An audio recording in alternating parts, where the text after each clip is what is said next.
Hi, welcome to Storyboard.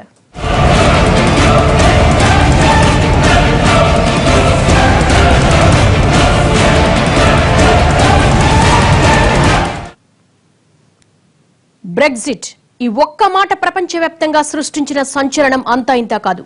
4 దశాబ్దాల కూటమి నుంచి వైదొలగడానికి బ్రిటన్ తీసుకున్న నిర్ణయం అంతర్జాతీయంగా ఆర్థిక ప్రకంపనలు సృష్టిస్తోంది.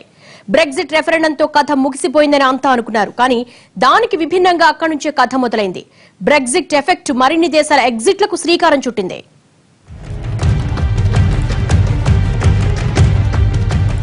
బ్రెగ్జిట్ కథ ముగిసిందా? కొత్త కథ మొదలైందా? మరిన్ని ఎగ్జిట్లకు శ్రీకారం చుట్టిన బ్రెగ్జిట్. యూరోపియన్ యూనియన్ ప్రపంచ ఆర్థిక వ్యవస్థల్లో అతిపెద్ద సమాఖ్యగా 60 ఏళ్లుగా వర్ధిల్లుతోంది. అంతర్జాతీయంగా డాలర్ పెత్తనాన్ని నిలువరించి ఆర్థికంగా స్థిరపడటం కోసం 14 ఏళ్ల కిందట యూరోతో తమ బలాన్ని పెంచుకోవాలనుకుంది. EU దేశాలన్నింటి జనాభా 50 కోట్లే అయినా ప్రపంచ స్థూల జాతీయ ఉత్పత్తిలో 30% ఈ దేశాల నుంచే వస్తోంది. అంటే దాదాపు 3 జీడీపీ EUదే.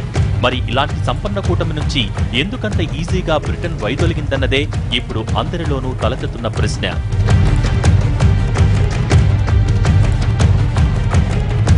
కూటమి బలహీనంగా ఉన్నప్పుడు తన అస్తిత్వం కాపాడుకోవటానికే బలమైన బ్రిటన్ ఇలా బయటకొచ్చిందన్న అభిప్రాయాలు ఉన్నాయి. అయితే ఇక్కడే మరో లాజిక్ కూడా ఉంది. కూటమిలో ఉన్న మిగిలిన 27 దేశాల మీద తెర వెనక నుంచి పెత్తనం చేసేది ఎవరో తెలుసా? బ్రిటనే. మరి ఈ పెత్తనాన్ని కూడా వద్దనుకుని బ్రిటన్ బయటికెందుకొచ్చిందంటే రెఫరెండం అంటున్నారు. ఈ మొత్తం ఎగ్జిట్ వెనుక కెమెరూన్ అమాయకత్వం కూడా ఉందనేవారు లేకపోలేదు. మొత్తంగా ఏదైతేనేం రెఫరెండంతో బ్రెగ్జిట్ తంతు కాస్త పూర్తయిపోయింది.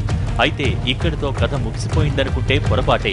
ఎందుకంటే బ్రెగ్జిట్ ప్రభావం అంతర్జాతీయంగా మరిన్ని దేశాల మీద పడింది. ఇప్పుడు అవి కూడా బ్రిటన్ బాటలో అడుగులు వేసేందుకు సిద్ధమవుతున్నాయి.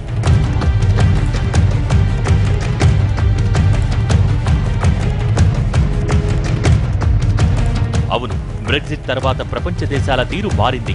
ఇందులో EU దేశాలు కూడా ఉన్నాయి.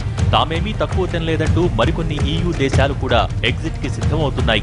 ఇది EU మనుగడనే ప్రశ్నార్థకంలో పడేసేంత స్థాయిలో ప్రకంపనలు రేగుతున్నాయి.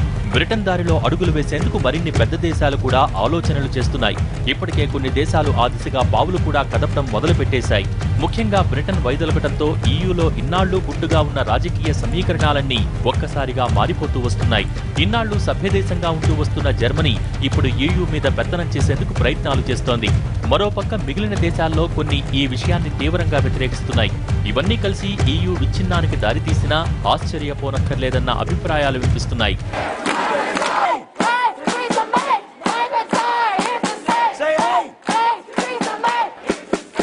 ఇదొక్కటే కాదు, బ్రిటన్ వైదొలగటంతో ఇప్పుడు అదే బాటలో మరిన్ని EU దేశాలు అడుగులు వేసేందుకు సిద్ధమవుతున్నాయి. ఇందులో ఆర్థికంగా శక్తివంతమైన ఫ్రాన్స్, స్వీడన్ వంటి దేశాలు కూడా ఉండటం మరింత ఆందోళన కలిగిస్తోంది.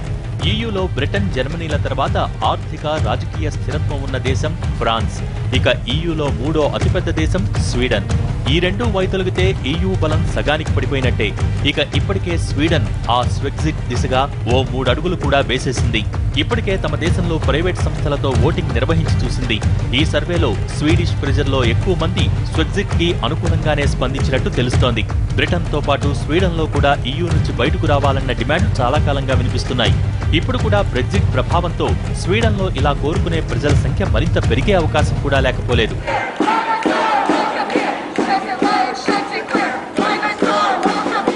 శరణార్థుల సమస్య, స్వేచ్ఛా వాణిజ్యం, నిరుద్యోగం, తమ అవకాశాలను దోచుకుపోవటం, తమ వనరుల్ని అంతా అనుభవించాల్సి రావటం, ఇలా ఎన్నో కారణాలతో చాలా దేశాలు EU కూటమిలో ఇమడలేకపోతున్నాయి.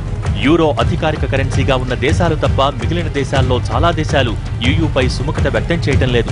ఇది సమీప భవిష్యత్తులో మరిన్ని దేశాల్లోనూ ఎగ్జిట్లకు రెఫరెండం కోరే ప్రమాదానికి సంకేతాలుగా నిలుస్తున్నాయి. స్వీడన్ మాదిరిగానే భయపెడుతున్న మరో దేశం ఫ్రాన్స్. EUలో మరో బలమైన దేశం ఫ్రాన్స్ కూడా వైదొలిగితే ఇకప్పుడు మొత్తం పెత్తనం జర్మనీదే అవుతుంది. అదే జరిగితే జర్మనీతో రాజకీయంగా కాస్తంత దూరంగా ఉంటున్న దేశాలు కూడా కూటమి నుంచి బయటకు వెళ్లిపోయే ఆలోచనలు చేసే ప్రమాదం లేకపోలేదు.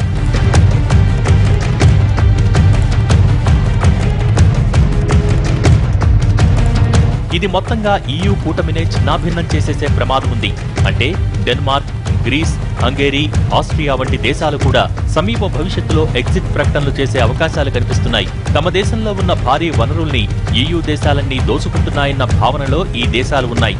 ఇలా కూటమిలో అంతర్భాగంగా ఉన్న దేశాలన్నీ ఒకదాని తర్వాత ఒకటి బయటకు వచ్చేందుకు అన్వేషించకుండానే కారణాలు దొరికేస్తున్నాయి. ఇలా పెద్ద దేశాలు తమ అవకాశాలు దోచుకుంటున్నాయని, చిన్న దేశాలు తమ వనరుల్ని దోచుకుంటున్నాయని EUకి గుడ్ బై చెప్పడానికి సిద్ధమవుతున్నాయి. అదే జరిగితే యూరో అధికారిక కరెన్సీగా ఉన్న 16 దేశాలు ఒంటరైపోతాయి. ఒకే ఒక బ్రెగ్జిట్ ప్రపంచ ముఖ చిత్రాన్ని మార్చేయబోతోందా? బ్రేక్ తర్వాత చూద్దాం.